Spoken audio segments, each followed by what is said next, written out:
everyone. I'm Abigail. This is James, and welcome to another Two Kids interview. We are joined today by Carole Boston Weatherford and Jeffrey Boston Weatherford.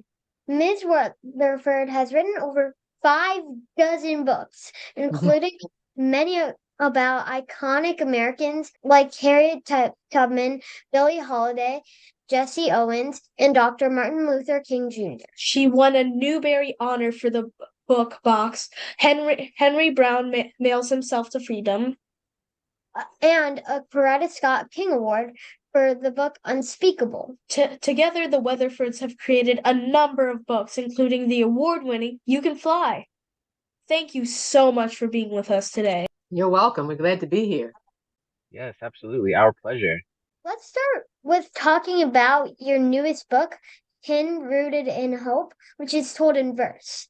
It seems like this book is deeply personal for you both. Is that correct? Yep, you hit the nail on the head. It's very personal because it's our own family. It's based on our own family's history. Right, absolutely. So it's been very close to us. We've been going through the process, whether consciously or unconsciously, of creating the book basically our whole lives. There's more representation in books now than ever before. You and your books have been a part of that. Is that something that's important to you? Yes, it's very important. Representation does matter. I didn't know how much it mattered when I was a child, and I could not see myself in books. But by the time I became a mom and started taking Jeffrey and his sister Caress to library story times and bookstores, I had begun to realize that, yes, children of color belonged in books because my children were seeing children of color in books, which I was glad of. There needs to be more representation now, but I was glad that there was a push when my kids were young, and that we continue to be conscious of that need in many circles. And likewise, yes, I think that the need for representation, the ability to see yourself in books, or just in general, whether it's books or other forms of media, is important and it allows you to envision, what you could become. So I take it very seriously as well. You are both poets. What is it about poetry that you love? It's my first literary language. When I made up the first piece of writing that I made up, it was a poem. So poetry's been with me, from the beginning, and I continue to return to it. And I'm most comfortable writing poetry. I'm most inspired writing poetry, and I love to read poetry. For me, I like to say that using poetry, specifically hip hop, because I would say I'm more of a hip hop artist, even though poetry is, a building block of hip hop. I would say I love poetry because you can say so much by saying just a little bit. I like to say poetry makes music with words. You wrote about Juneteenth decades ago. At that time, my parents never heard of Juneteenth.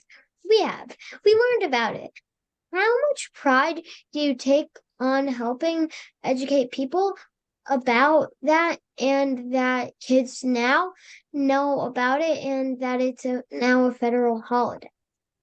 Well, I can't take credit for much of that. I'm sure that some children read my book who had never heard of Juneteenth, and maybe their parents had not either, because when I wrote about it, I had never heard of it. I was asked by an editor to write about Juneteenth. At that time, it was celebrated mainly in Texas, Louisiana, Kansas, and Oklahoma. Now, of course, it is a national holiday, and I'm glad that it is. It was the first African American holiday, and it still has significance today because it's rooted in freedom and emancipation. And as we continue to liberate ourselves as a people, it has even more meaning. What age group do you enjoy writing for the most? Well, since I do more drawings right now, I would say that I like around fifth grade students. That's the sweet spot where kids aren't too cool to learn or too cool to know things, too cool to ask questions. Well, I guess I better say fifth grade too, huh? That seems to be the right answer. But I like writing for all ages. I like writing for very young kids, for babies. I write board books again, which I'm getting great joy from. Um, it kind of takes me back to when I was a kid and enjoyed nursery rhymes and playground rhymes and just children's poetry. So I enjoy writing about the tough topics, but I also enjoy writing for younger kids about particularly about more joyful topics. I mean, anything could be the right answer, but that's probably the best answer. How about that? Mr. Weatherford, be honest, pretend your mom can't hear you. What is the most challenging thing about working on a book with your mother? Be careful. Hmm. I Be read lips. careful because even though we're pretending, she's still here. Um, I would say, um, there's nothing really that's difficult. I can't think of any hard thing that has arisen between my mother and I when we're working. Uh, it's not like doing chores when you're a kid, where it's something that you don't necessarily want to do or something that you may not uh that may not be rewarding. But I can say that creating children's books with my mom is a great um pleasure and honor. Everything that arises from it. I think you're giving the right answer. I think so, yeah. We have interviewed a number of authors who've had books banned in certain places. That means in those places, kids don't have the same access to books that we may have and may not be able to see themselves represented in books. Can you give us your thoughts on this? I'm against book bans. I support the American Library Association's position on bans, and that is that parents can decide what their children and only their children can read. Parents should not have the power to decide what other parents' children can read. So that's I have long held to that belief. Um, Book bans are of course political. They are determining who gets represented, whose story gets told, and who gets to tell it, and how it gets told. And sometimes that's not the most inclusive way or the most honest way to tell a story. So, I tell parents and kids alike that if there's some information that people don't want you to have, you better look hard for it because it's probably really important and could advance you in some way. And I'm gonna piggyback off of that. I definitely agree with everything that you just said, but uh to add on to it, I wanted to say that we're in the age of information. And it's almost like if a book gets banned, it almost gives it's just fuel to the fire. So that book ban gives it wings in a sense and carries it even further than it would have gone necessarily if it had not been banned. So although that I believe that bans are a bad thing, I've also seen that when a book is banned, it also gets more it seems to get even more attention than it would have if it had not been banned. Can you talk to us about the research process that goes into your books? Well, of course, it's different for every book. I use primary sources as well as secondary sources. I do picture research. Sometimes my research involves going to museums or historic sites to see locations or to view artifacts that are important to the story. Um, every now and then I do interviews, and if I can't do interviews, like if the people are dead, you can't interview them. I rely also on oral histories, which are interviews that other people have done that might be recorded, so a person is telling their story in their own way. um, it just kind of depends on the project, as to what the research entails and how long the research process goes on. Like for Kin Rooted in Hope, I was probably researching that, like Jeffrey said, all my life. We were absorbing information even before we knew that we were going to write a book about our family's history. So that was a much more massive project and sweeping project and more intensive research than I think either one of us had ever done before for another book. My research process as an illustrator, for one, my mom loves to research. So a lot of times when there's a project that we have to do together, she'll send me pictures of anything and everything that she wants to go into the book. So that's one portion of the research that I don't have to do. But my portion of the research comes with going through various historical references like the Library of Congress.gov, which is a huge archive of historical photos, journals, articles, newspaper clippings, magazine articles, all types of information from American history. And that's always my first go-to place when it comes to researching for any project that I have to do in the vein of African American history. So anything that is not accessible, or if I don't find a reference photo that I find suitable for the project, I will go to other sources like stock photos from Adobe, and I've also even dove into AI generated images as reference photos. A couple of months ago, James and I reviewed the anthology, The Anti-Racist Kitchen. One word that stuck out to both of us in that book was allyship. In the move for social justice, can you talk to us about the importance of allyship? I think that if you can't walk in somebody's shoes, you really can't walk in somebody's shoes. You need to at least learn to be empathetic. And one thing that I try to do, that I hope my books do, is um, equip kids to be allies. That means standing up for somebody else. It may mean, going against the grain in your social group, to ally yourself with justice and to stand up for someone who is marginalized in some way or being othered in some way. And to do that, you have to be brave. Um, it's being an ally, I think, is a step towards being an activist. I think, you need to be able to be both. Because everybody's not going to be an activist necessarily, in the streets, but anybody can be an ally. Mom always says, don't be a bystander, be an upstander. Right, right. Right, right. And I definitely agree with what my mom said. And throughout history, whether it's the times of slavery, or the civil rights era, or any other time where there are groups of people who are marginalized and oppressed and have their voices silenced, there have always been people who have allied themselves with those marginalized and those oppressed people. So it's never been just one group of people who overcomes these horrendous discriminatory obstacles by themselves. It is always a collective effort, and that is the energy that we have to carry on. Realizing that we all are human and that we have to instill that understanding of humanity, right? Showing love and compassion to your fellow neighbor, to your fellow person, in the youth, and in each other, to those who don't believe that. So very important allyship.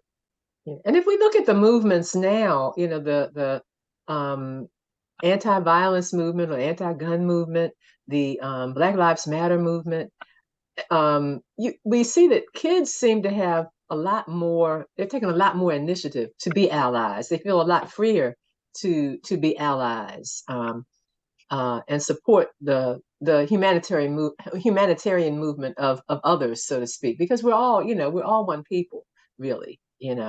We're one planet. So, but I think kids are really more prepared to do that and braver about doing that than adults. You have written plenty of stories about people and events that many kids may not know about. Is there one that has been the most meaningful to you, or had the most people say to you, "Thank you, I never learned about that before"? Well, I think that it would have to be the Tulsa Race Massacre, Unspeakable, the Tulsa Race Massacre, because more people have told me they didn't know about that than any other book that I've written, any other subject that I've written about. And it's not that more people knew about the other subjects, but I think it's that particular topic about the worst race massacre in our nation's history is so it's so heinous and such a powerful story, that people just can't believe they had never heard of it. So I mean, it's an example of the need for that book is an example of the need for a more inclusive history, so that we all know our nation's history, not just the stars and the stripes and the glory, but but the shameful chapters as well, because all of that has made us who we are today as a nation. Truly, truly. And I'm going to say that the book is Call Me Miss Hamilton. And I was recently told um, at in an event that the energy and the work that we did for Call Me Miss Hamilton, kind of saved her in history because, like you say about the Tulsa race massacre, and the Tulsa race riots, in any room that we go to or present in, that is always, a point that nobody knows about. Nobody has heard of Mary Hamilton or Right, nobody. anything like that. Yeah. So, Nor had we before we started working on right, the project. exactly. Before the project, never heard of her before, but she was someone who Martin Luther King actually knew and visited. So, her story is powerful and potent, and we'll save that for the readers to learn about. Yeah. In fact, she is the woman behind what's known as the Miss Mary case, a case that went to the Supreme Court, in which the court ruled that everyone, regardless of the color of their skin, had to be addressed but with honorific titles in a court of law. So, in other words, Miss Weatherford, Mr. Weatherford, uh, Ms. Abigail. So yeah, that's her claim to fame, getting respect for all plaintiffs and defendants of all colors in United States courts of law. What advice do you have for young writers and young illustrators? I think some of it might be the same. And I know Jeffrey's going to harp on this, so I'm just going to say the word practice. Another thing is, if you're a writer, this has to do with with practice. It's be willing to rewrite. Don't be afraid of the blank page to get that first draft out, but don't stop at the first draft. Rewriting is the most important part of the writing process. Read a lot. You can be a reader without being a writer, but you cannot be a writer without being a reader. If you're really serious, join a critique group if you want to. There probably are some that kids can join, maybe at libraries. I know there are lots that adults can join. In terms of writers groups, but yeah, do write as much as you can and read as much as you can. Very good tips. Very good tips. So I'm just like my mom said, I'm gonna harp on it and I'm gonna piggyback on it. But practice, really, that is the key.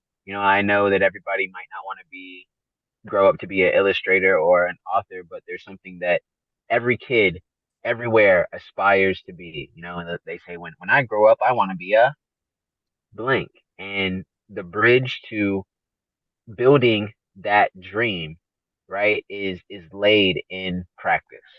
Okay, so if you practice, you can become it, you can make it happen, but it's not going to happen overnight, right? So we have to understand that anything that we do, it's going to take time, right? We have access to the internet where it gives us illusion that everything can just happen instantaneously, right? We have a window to look into other people's lives who are quote unquote successful, or where we want to be, and we just get the idea that it's going to come like that fast. Like you can just make your YouTube channel about what you do or whatever the case may be, and the next day you're famous, right? But on average, they say that it takes an overnight success 10 years to make that happen. So you should be willing, if anything you want to be successful at, you should be willing to be able to put those 10 years into it, at least because that's definitely what it takes. Also, I want to be a graphic novelist. Okay, very cool, very cool. Well, keep practicing. That's what it takes. Ms. Weatherford, we know you have a bunch of books coming out in 2024, including a Rose Outspoken, A Cloud of Stories, and Bridges Instead of Walls. And I think there's one more, Whirligig. We are especially excited for Outspoken, as that is for our age, fifth graders, and we love learning about social activists. Can you tell us a bit about the book?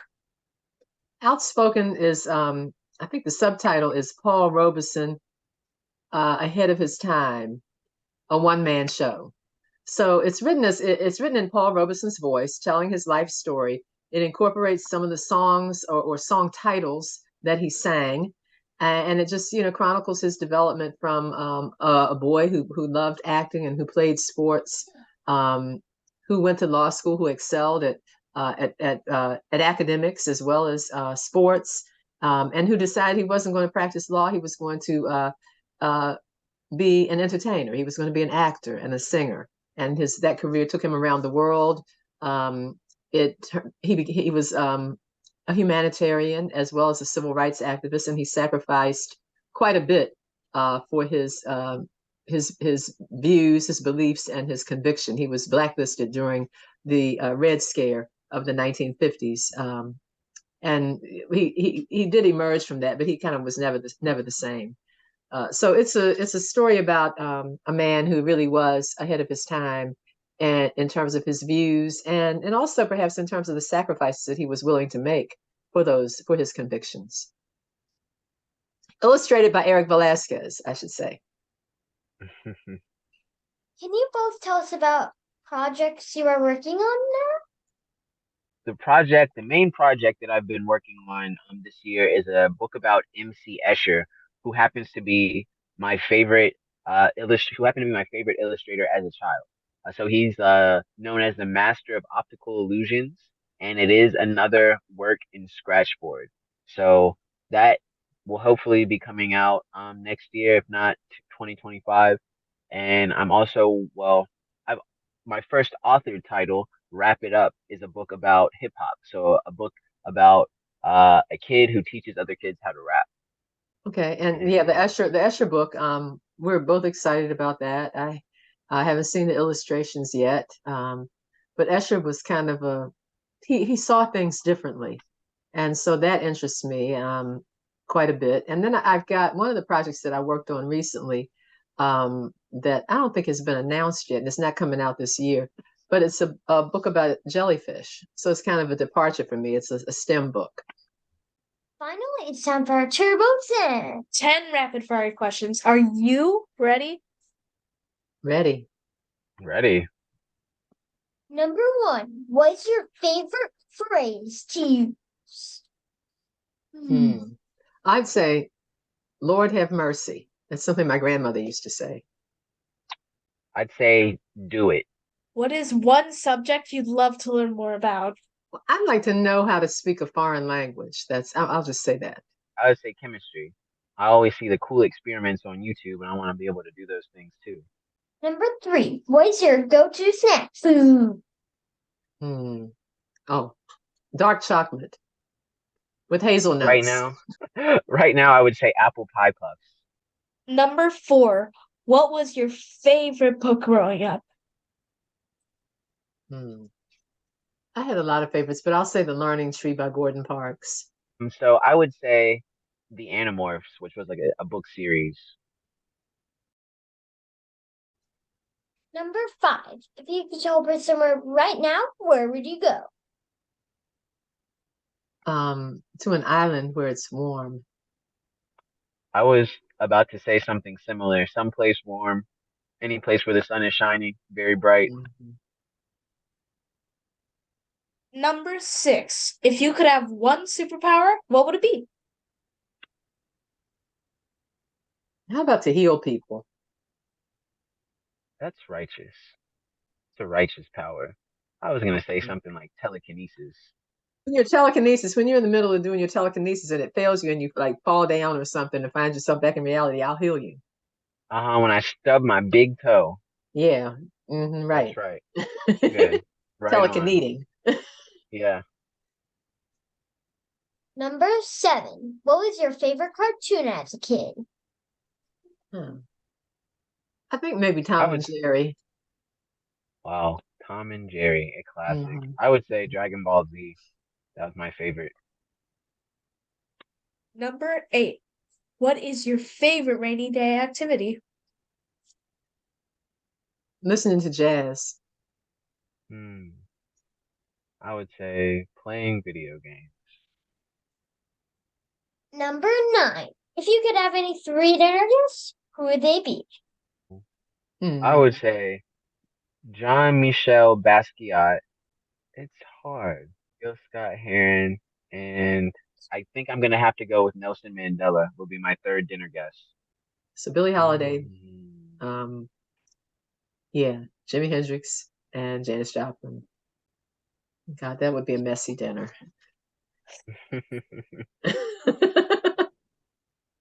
What is the best piece of advice you were ever given?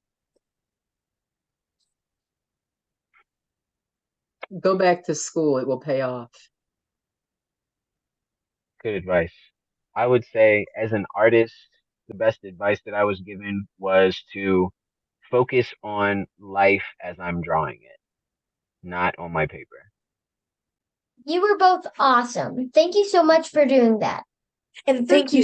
No and problem. thank you so much for spending this time with us. We can't wait to read your future books. Well, you're Thank you awesome so much too. for Thank you having so us. much. Yeah, y'all are super awesome. Keep doing what you're Well, doing. yeah.